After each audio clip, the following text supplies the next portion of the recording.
Have you tried pin dips before? Adding a pause changes everything. You'll unlock new strength and improve your technique on dips fast. This one variation has been a game changer for fixing my weak links.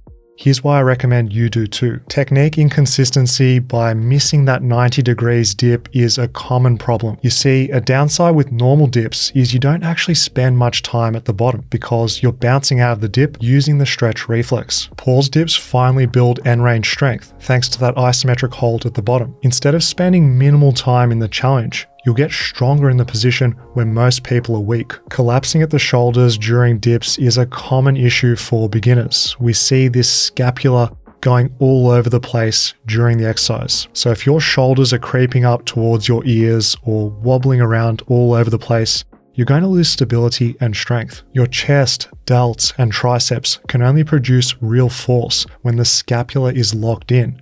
Pause dips teach this because as you slow the descent and pause, you're naturally keeping the shoulders depressed and protracted, which is the exact position that you need for safe, comfortable, strong weighted dips. Weighted dips are the greatest exercise in calisthenics for pushing gains. They're a real key feature in my weekly hybrid routine. The good news is I'm offering 50% off hybrid by Fitness FAQs this Black Friday. Don't miss out. This ends November 30, once per year sale.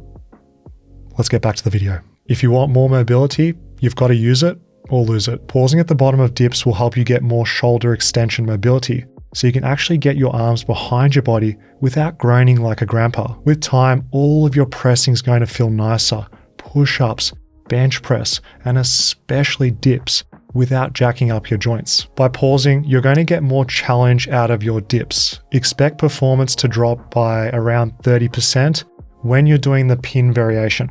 It's a feature, not a bug. For example, if you're a calisthenics beginner and you can do, say, 10 dips continuously, you'll probably be struggling by rep 7. During this workout here, for example, I'm using 50 kilos and doing sets of 5 reps.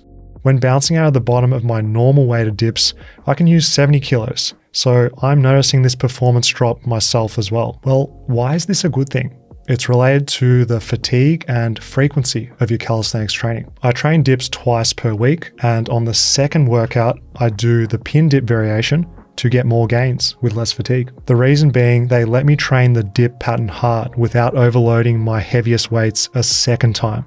This gives me a huge stimulus with far less joint and CNS fatigue. This pairs well with that first session in the week where I'm going hard using continuous weighted dips to move my heaviest loads and build maximum strength. By combining one heavy dip day with one pin dip day, you get twice weekly specificity, better technique, and steady strength gains without burning out your recovery. For most intermediate calisthenics athletes, myself included, this is the most sustainable way to continue progressing long term. When training dips this way, you'll unlock explosive strength from a dead stop, no stretch reflex. Pause dips fix the energy leaks in the bottom position, making your dips stronger and more stable. Once your weak links get some love and attention from that important pause, when you return back to regular dips, they're going to profit from this investment. Real talk, most dip injuries happen when people drop too fast and don't have the strength to control the deep dip. Pec and bicep tears are the most common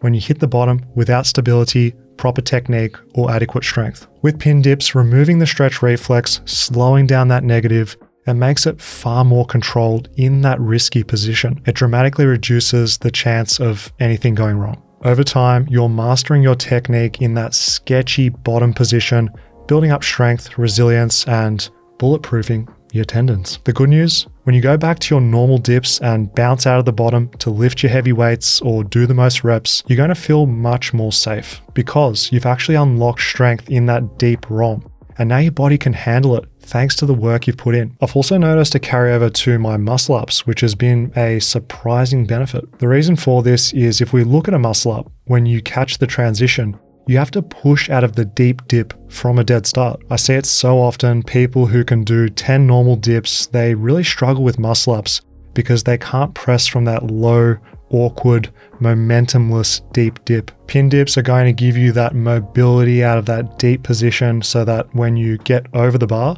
you're going to push sooner. So your muscle ups feel better, look better, and you'll do more reps. For range of motion on pin dips, if your goal is maximum strength, I'd recommend 90 degrees as a standard, where your rear delt is below your elbow. If you want to get more mobility and some extra hypertrophy, you can go a little bit deeper, get some more stretch. But you've always got to choose a range of motion that's comfortable for you. Don't push into pain, play the long game. Don't forget, when you're pausing, you're not just resting here passively on your joints. You've got to stay active using your upper body muscles before you push back up. From the bottom, when you're in this poorly leveraged position, you'll get more gains by exploding with everything you've got. You want to be mindful of slowing down that negative and also controlling the weight plate, because if you control the plate, you control the dip. Keep in mind, you have to make the weight plate touch the ground and come to a complete dead stop. So why do I have such a long chain length when I'm doing my dips? This keeps the weight lower towards your feet, it lowers your center of mass, and it makes your dips feel more stable. Plus, with this setup, the weight is going to touch the floor each time. This way, you've got a consistent dead stop and your range of motion is the same every single rep. Surprisingly, dips are an exercise that many people get wrong. Are you doing them correctly? Find out in this video over here. Just click it. Stop recording me now.